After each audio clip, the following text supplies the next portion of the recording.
Ms. Morgan, your 2 o'clock interview is here. I glanced up from the quarterly projections spread across my glass desk, the numbers that had kept Artemis Technologies not just afloat but thriving for the past 6 years.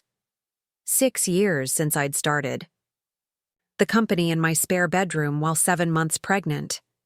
6 years since Daniel had walked out, claiming he wasn't ready for fatherhood and needed to find himself. "Send them in, Tara," I replied, straightening the lapels of my charcoal blazer.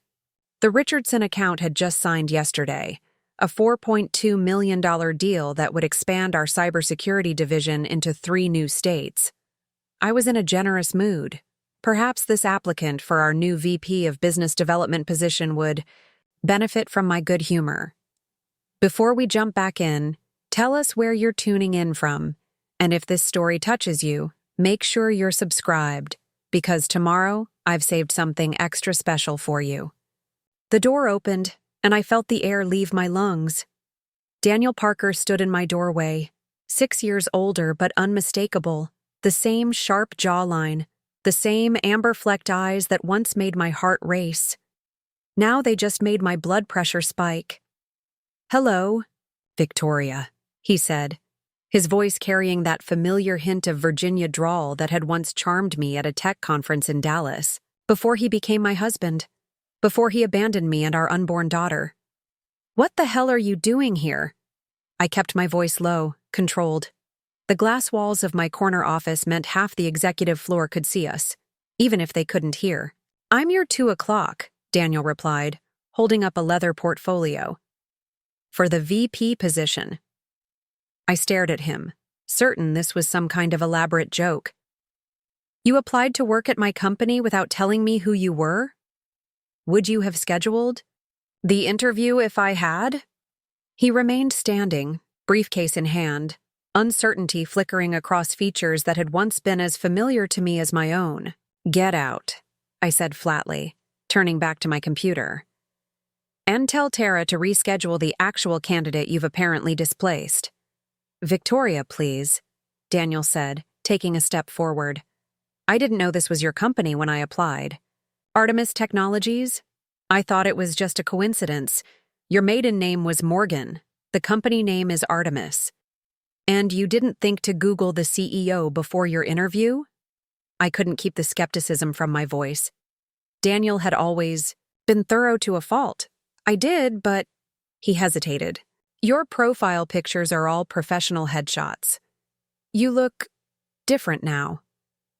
I touched my short bob unconsciously. The long chestnut waves he'd known were long gone, sacrificed on the altar of new motherhood and 80-hour work weeks. 5 minutes, I found myself saying. "You have 5 minutes to explain why you're really here, and then you're leaving." Preparing and narrating this story took us a lot of time, so if you are enjoying it, subscribe to our channel. It means a lot to us. Now back to the story. He took a seat cautiously, setting his briefcase beside him. "I really am here for the job, Victoria. I've been working at Meridian Systems for the past 4 years, heading their sales division. Before that, I was with a startup in Seattle that folded. I've been looking to make a change, and this position—" He gestured vaguely at my office. "At the company I'd built without him. It's exactly what I've been looking for. And the fact that it's my company? A shock," he admitted. "But I'm not going to pretend it's not complicated. We have history." "History," I repeated, the word like ash in my mouth. "Is that what you call walking out on your 8 months pregnant wife? History?" Daniel had the grace to look ashamed.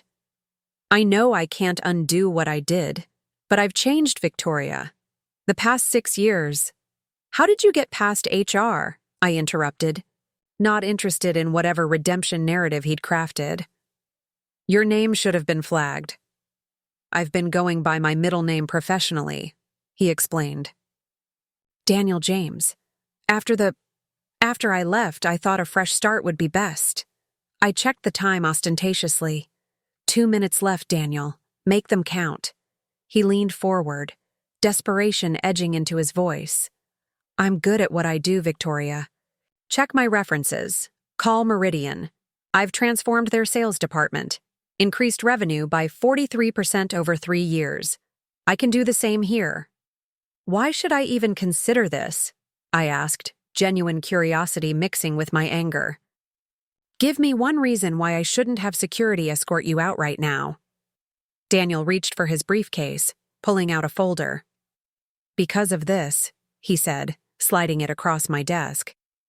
My proposal for expanding Artemis into the financial sector. I've been researching your company, not knowing it was yours, for weeks. This is a $6 million opportunity you're currently missing. Despite myself, I opened the folder. The analysis was thorough, the projections ambitious but not unrealistic. It was exactly the kind of strategic thinking we needed in the position.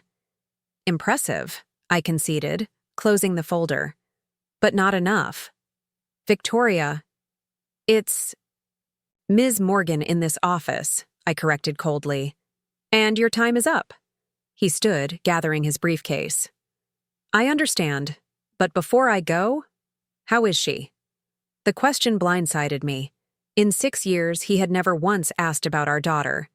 Never sent a birthday card, never paid a dime in child support, never even acknowledged her existence after leaving. You don't get to ask about her, I said, my voice dangerously quiet. You gave up that right when you walked out. I know, he replied, something like genuine regret crossing his features. But I think about her, about both of you, more than you know. I pressed the intercom button on my desk.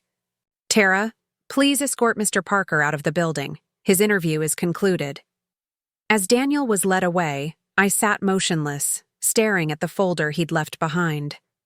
My carefully constructed world felt suddenly fragile, like a glass sculpture balanced on the edge of a table. 6 years of building barriers, of channeling my hurt into ambition, of creating a life that didn't include Daniel Parker, all threatened by a 15-minute encounter.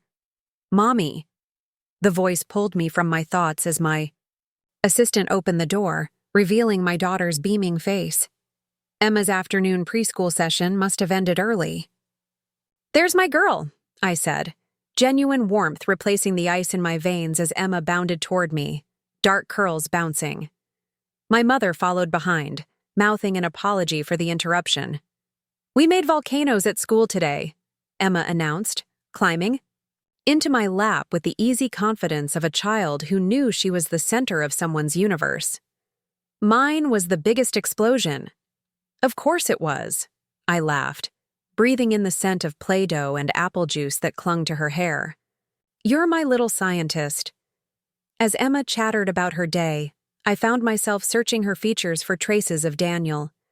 She had his eyes, amber-flecked and bright with intelligence.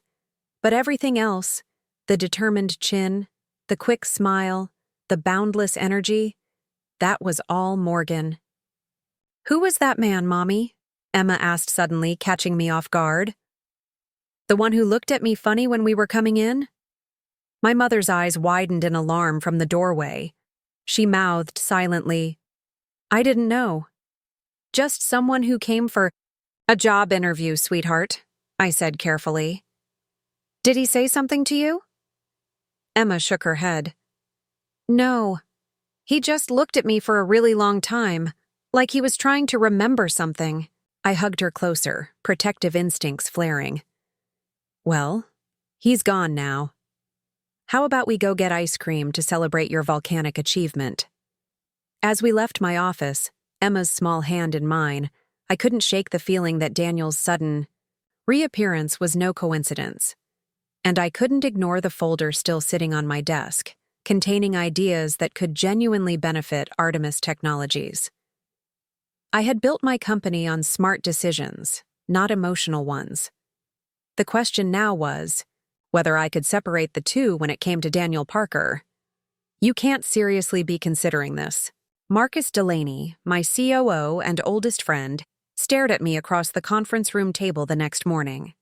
I'd just shared Daniel's resume, which was admittedly impressive, and the proposal he'd left behind. I'm considering what's best for the company, I replied, tapping my pen against the glass table. His ideas for financial sector expansion align perfectly with our 5-year plan. His ideas, Marcus repeated skeptically. The man abandoned you with a baby on the way, and now he just happens to show up at your company with the perfect business proposal? I sighed, leaning back in my chair. I've had the same thoughts, but I've also verified his employment history. He really has been at Meridian. Their CFO called him, and I quote, "the best sales strategist we've ever had." And you think that makes up for what he did? Marcus asked, his protective instincts showing. He'd been there through everything. The divorce, Emma's birth, the sleepless nights building Artemis while caring for a newborn. Nothing makes up for what he did, I said firmly. This isn't about forgiveness, Marcus. It's about business. Is it? He challenged gently. Because from where I'm sitting, it looks like you're reopening old wounds. Before I could respond, my phone buzzed with a text from the lobby security desk. Daniel Parker requesting to see you. Says he forgot something important yesterday. Send him up, I texted back, ignoring Marcus's questioning look. He's here, isn't he? Marcus guessed, reading my expression. Victoria, don't do this to yourself. I'm the CEO of a $50 million company, I reminded him, standing to straighten my silk blouse. I think I can handle a brief conversation with my ex-husband. That's exactly what I'm worried about, Marcus muttered, but he gathered his papers and headed for the door. Just be careful. Some people don't change as much as they want us to believe. Daniel arrived 5 minutes later, looking more composed than he had yesterday. The charcoal suit was perfectly tailored, his posture radiating confidence. This was the Daniel who had charmed investors and clients, the man whose ambition had once matched my own.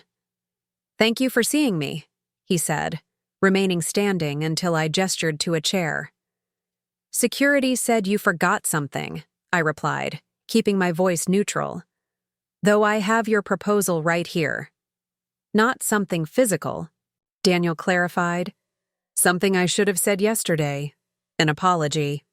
He met my gaze directly. I'm sorry, Victoria, for everything, for leaving when you needed me most, for missing Emma's birth and her entire life so far, for being a coward. The words hung in the air between us, unexpected and unsettling. In our brief marriage, Daniel had never been one to apologize directly. He'd been more likely to buy flowers or plan an elaborate date, gestures that addressed the symptom but never the cause. Why now? I asked, genuinely curious despite the alarm bells ringing in my head. It's been 6 years. Daniel shifted in his seat, uncharacteristically uncomfortable. Honestly, therapy, a lot of it. After I left, I wasn't in a good place. I made some mistakes, got into some trouble, hit bottom about 3 years ago. That's when I started putting myself back together. And now you want what? Forgiveness? A relationship with Emma? A job at my company? I couldn't keep the edge from my voice. You don't get to waltz back in and claim pieces of the life you abandoned. I know, he said quietly. I'm not asking for your forgiveness. I'm not even asking to meet Emma, though, someday. He trailed off, seeing my expression harden. As for the job, yes, I want it. Not because it's your company, but because it's exactly the kind of challenge I've been looking for. And I'm supposed to believe that's just coincidence? I challenged. Daniel hesitated, then sighed. No. When I realized Artemis Technologies was hiring for this position, I knew it was yours. The goddess of the hunt, it fit too perfectly to be anyone else's. The admission caught me off guard. So you lied yesterday. I panicked, he admitted. Seeing you again after all this time, I wasn't prepared. But yes, I knew it was your company, and I applied anyway. Because I'm good at what I do, Victoria. And because... He paused, choosing his words carefully. Because maybe this is how I start making amends. Not through empty apologies, but by actually contributing something valuable. I studied him, searching for the manipulation, the angle. Daniel had always been persuasive, capable of selling sand in a desert. It had made him an excellent sales director. It had also made him dangerous to trust. "I have 7 other candidates to interview," I said finally. "Candidates without our complicated history. Give me one reason why I should consider you over them." "Because I have more to prove," he answered immediately. "To you, to myself. I will work harder, push further, and deliver more than anyone else possibly could, because failure isn't an option for me. Not again." The conviction in his voice resonated with something in me. The same drive that had pushed me to build Artemis from nothing while caring for a newborn. The refusal to accept failure. "Your proposal," I said, sliding the folder toward him. "Walk me through the financial sector expansion strategy." For the next hour, we talked business. Not about our past, not about Emma, just about market opportunities and competitive advantages. And damn him, Daniel was good. His analysis was sharp, his strategies innovative. By the time we finished, I could see exactly how his vision aligned with Artemis's growth plans. "I'll need to discuss this with my executive team," I said finally, closing the folder. "Even if your ideas have merit, bringing you on would be complicated." "I understand," Daniel nodded, standing to leave. "Thank you for the chance to present my thoughts." As he reached the door, I found myself asking the question that had been burning in my mind since yesterday. "Why did you really leave, Daniel?" The truth this time. He paused, hand on the doorknob, shoulders tense. "Fear," he said finally, not turning to face me. "Pure, selfish fear. Of failing you, failing our child. My father was, well, you know what he was like. I convinced myself you'd both be better off without me. It was a lie I told myself to make the running easier."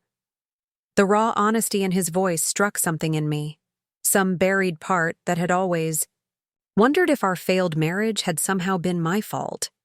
"For what it's worth," he added quietly, "it was the biggest mistake of my life." After he left, I sat motionless, emotions warring within me. Anger at his sudden reappearance, confusion over his apparent transformation, and beneath it all, an unwelcome flicker of something dangerously close to hope. My phone buzzed with a text from my mother. "Emma's asking about the man from your office again. What should I tell her?" Reality crashed back. This wasn't just about me, or even about Artemis. This was about Emma, who had never known her father, who had never asked for the complications his return would bring. "Nothing yet," I texted back. "I'll handle it." With renewed resolve, I picked up my desk phone and dialed Marcus's extension. "Get the executive team together," I instructed. "We need to talk about the VP position." The boardroom was silent as I concluded my presentation. 6 pairs of eyes stared back at me with varying degrees of shock and concern. "Let me get this straight," Jennifer Chen, our chief marketing officer, said slowly. "You want to hire your ex-husband, the one who abandoned you while pregnant, as our new VP of Business Development?" "I'm presenting him as one of 3 final candidates," I clarified, gesturing to the profiles displayed on the screen, "along with Rajiv Patel from Oracle and Sophia Williams from Goldman Sachs. All 3 bring unique strengths to the table. But only one brings 6 years of personal baggage," Marcus pointed out from the end of the table. "Which is why I'm recusing myself from the final decision," I replied, surprising even myself with the announcement. "You'll interview all 3 candidates next week. The executive team will vote, and I'll abide by your decision." Marcus's eyebrows shot up. "That's unexpected." "It's the only way to ensure we're making the best decision for Artemis, not based on my personal history," I explained. "I trust this team to evaluate the candidates objectively." The meeting continued, with questions about timelines and interview formats, but I could feel the undercurrent of concern. My team knew me well enough to recognize when something had shaken my normally unflappable composure. As the room cleared, Marcus lingered behind, waiting until we were alone to speak. "What's really going on, Victoria? Yesterday you were ready to have security throw him out. Today you're including him in our final candidates?" I sank into my chair, suddenly exhausted. "His proposal is good, Marcus. Really good. The financial sector expansion could increase our revenue by 30% in the first year alone. We could implement his ideas without hiring him," Marcus pointed out. "Pay him a consultant fee and send him on his way." "I know," I admitted. "But there's something else. Emma asked about him again this morning." Marcus's expression softened. "She's curious. That's natural. What if—" I hesitated, voicing the thought that had been haunting me since Daniel's appearance. "What if this is an opportunity for Emma to know her father on my terms, in a controlled environment? And if the executive team doesn't select him? Then I'll know it wasn't meant to be," I said simply. "But if they do, if objectively he's the best candidate, then maybe that's a sign that people really can change, that second chances are possible." Marcus studied me for a long moment. "Just be careful that you're not setting yourself up for more pain. Either way, I've got your back." As he left, I turned to the window, looking out at the Boston skyline. 6 years ago, devastated and heavily pregnant, I'd stood in my small apartment, looking at these same buildings, promising myself that someday I'd have an office among them, that I'd build something lasting from the ashes of my marriage. Now here I was, CEO of a thriving company, mother to a brilliant daughter, considering whether to let Daniel Parker back into our carefully constructed world. The risk was enormous, but so was the potential reward, not just for Artemis, but for Emma, who deserved the chance to know her father if he had truly changed. My phone buzzed with a calendar reminder. Emma's ballet recital, 5 p.m. Life went on, with or without Daniel Parker. The question was whether I was brave enough to find out which path was better. The Swan Princess. Emma twirled in her white tutu, prancing around our living room with the tiara slightly askew on her. Dark curls. "Did you see me, Mommy? I didn't fall down once." "You were magnificent, sweetheart," I assured her, capturing another photo for the album I'd faithfully maintained since her birth. The most graceful swan on the stage. It was Friday evening, 3 days after my decision to include Daniel in the final candidates. The executive team interviews were scheduled for Monday, and I'd managed to push thoughts of my ex-husband aside to focus on Emma's first ballet recital. The doorbell rang, interrupting Emma's enthusiastic reenactment of her performance. "That's probably Grandma," I told her, setting down my camera. She mentioned bringing over a special swan cake to celebrate. But when I opened the door, it wasn't my mother standing on the porch of our Victorian home. Daniel stood there, a small gift bag in his hands, looking as surprised to see me as I was to see him. "What are you doing here?" I demanded, keeping my voice low and blocking the doorway with my body. "I'm sorry," he said quickly, taking a step back. I heard about Emma's recital. I wanted to leave this for her." He held out the gift. "Bag? How did you even know about the recital?" I asked, suspicion flaring. Daniel looked uncomfortable. "Your assistant mentioned it when I called to confirm my interview time for Monday. I was going to just leave this on the porch. I didn't expect you to be home already." Before I could respond, a small voice called from behind me. "Mommy? Who is it?" I turned to see Emma approaching, still in her ballet costume, curiosity lighting her features. "It's just—" I began, but she was already peering around me at the stranger on our porch. "You're the man from Mommy's office," she said, recognition dawning. "The one who looked at me funny." Daniel seemed frozen, staring at our daughter with an expression I couldn't quite read. "Hello," he said finally, his voice gentle. "You must be Emma. I heard you were amazing in your ballet recital today." She regarded him with the frank curiosity only children can muster. "Are you here for business with Mommy? She doesn't like to talk about work at home. No, Daniel replied, crouching to her level but maintaining his distance, respecting the invisible boundary I'd established. Actually, I brought you something to celebrate your performance. He glanced at me, seeking permission. I should have said no. Should have sent him away, protected the bubble I'd so carefully constructed around our life. But the hope in Emma's eyes at the sight of the gift bag and the genuine emotion on Daniel's face as he looked at our daughter, I found myself stepping aside slightly. A small gift is fine, I said, my tone making it clear that this concession didn't change anything. Daniel handed the bag to Emma, who accepted it with the solemn ceremony children reserve for presents. Thank you, she said politely, the manners I'd instilled showing through her excitement. You're welcome, he replied, still crouched at her level. I hear you were a swan princess. The swan princess, Emma corrected, emphasizing the article, as she pulled tissue paper from the bag. There's only one. Her small hands withdrew a delicate snow globe from the bag. Inside was a miniature ballerina in a white tutu, arms gracefully extended in a perfect arabesque. When shaken, iridescent glitter swirled around the dancer like stardust.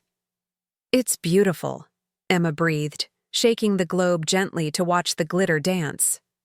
I thought you might like it, Daniel said, something like relief crossing his features at her approval. Every ballerina needs something special to remember her first starring role. Emma looked up at him, her head tilting slightly in that way she had when processing new information.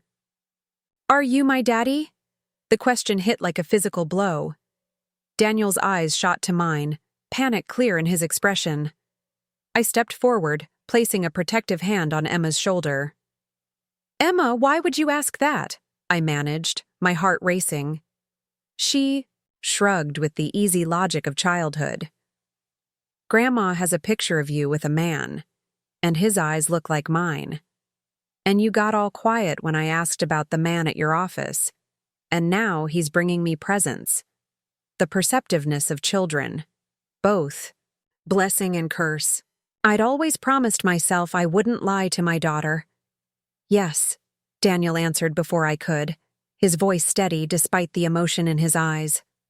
I am your father, Emma, but I haven't been a very good one. I haven't been here for you and your mom. Emma considered this, still clutching her snow globe. Were you lost? A sad smile touched Daniel's lips. In a way, I was lost for a very long time, but I'm trying to find my way back, if that's okay. She nodded solemnly, as if this explanation made perfect sense. Mommy says everyone deserves a second chance if they're really, really sorry. Daniel's eyes met mine over Emma's head, gratitude and something deeper reflected there. Your mom is very wise. Emma? I said gently. Why don't you go show Grandma your snow globe? She just pulled up. As Emma skipped away, clutching her treasure, I stepped onto the porch, pulling the door mostly closed behind me. I didn't plan for that to happen, Daniel said quickly. I swear, Victoria, I just wanted to leave a gift. I believe you, I said, surprising myself with the realization that I did. But this changes things. She knows who you are now. There's no going back. He nodded, understanding the weight of the moment. What do you want to do? It was the right question. Placing the decision in my hands, acknowledging my role as Emma's primary parent. The old Daniel would have pushed forward with his own agenda, confident he knew best. I don't know yet, I admitted. But I can't make this decision based on what's best for Artemis. It has to be about what's best for Emma. Of course, he agreed immediately. Whatever you decide, I'll respect it. If you want me to withdraw my candidacy, no, I interrupted. The process continues as planned. The executive team will make their decision on Monday. And us?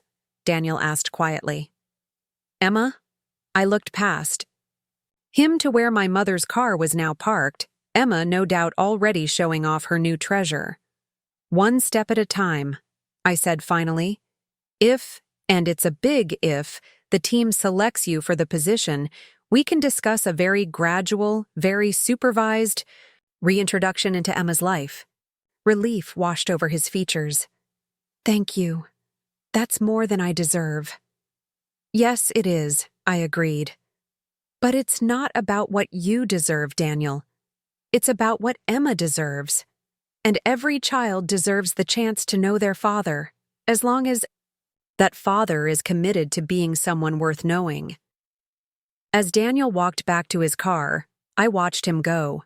The man who had once been the center of my world, now a complicated figure on the periphery, seeking re-entry. The man who had broken my heart but given me the greatest gift in Emma. Monday would bring a decision that could change everything. For Artemis, for Emma, for me. But standing on my porch in the golden light of evening, watching my daughter through the window as she danced with her snow globe, I realized I was no longer afraid of that change. I had built a life strong enough to withstand whatever came next. A life built on my terms, with or without Daniel Parker, and that perhaps was the greatest victory of all. Up next, you've got 2 more standout stories right on your screen. If this one hit the mark, you won't want to pass these up. Just click and check them out. And don't forget to like, subscribe, and turn on the notification bell so you don't miss any upload from us.